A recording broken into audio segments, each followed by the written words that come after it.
Bonjour chers économistes, dans cette série de vidéos, on va vous expliquer brièvement la matière de l'économie monétaire en abordant les principaux axes y afférents, à savoir la définition de la monnaie, les fonctions et les formes de la monnaie, et finalement les mécanismes de la création monétaire.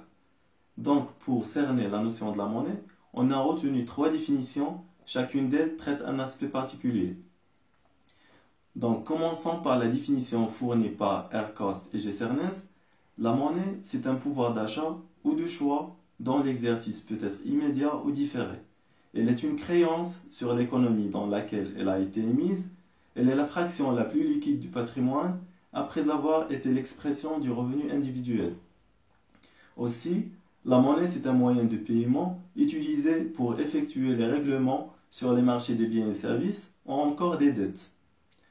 Selon la 3e définition, la monnaie, c'est un élément de l'actif très liquide et la liquidité signifie l'aptitude d'être échangé à d'autres actifs sans coût et sans délais importants.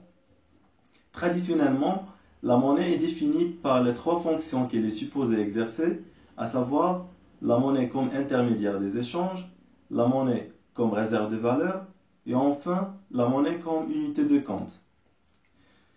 En tant qu'intermédiaire des échanges, la monnaie permet d'échanger deux biens A et B en évitant les contraintes du troc. Alors que dans le troc, deux biens A et B s'échangent directement l'un contre l'autre.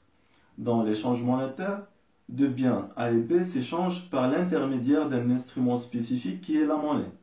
C'est-à-dire, l'agent qui détient le bien A et souhaite l'échanger contre le bien B, le cède tout d'abord contre de la monnaie, puis cède de la monnaie contre le bien B. Ce schéma simple suggère l'intérêt qu'une économie peut tirer de la circulation de la monnaie. Cet intérêt consiste à surmonter la contrainte de la double coïncidence exacte du besoin du vendeur et de l'acheteur en quantité et en qualité sur un même lieu, contrainte propre du troc. La monnaie est donc un moyen de paiement qui permet d'acheter n'importe quel bien. Il a un pouvoir d'achat général et immédiat. Aussi, la monnaie permet de conserver un pouvoir d'achat dans le temps et donc de différer une dépense. C'est la fonction de l'épargne.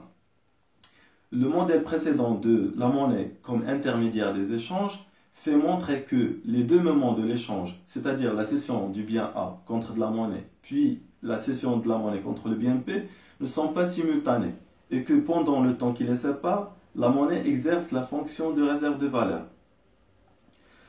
Donc, alors que dans le troc, la valeur d'un bien dépend de sa comparaison avec un autre bien, par exemple, 1 kg de viande équivaut à 5 kg de beurre.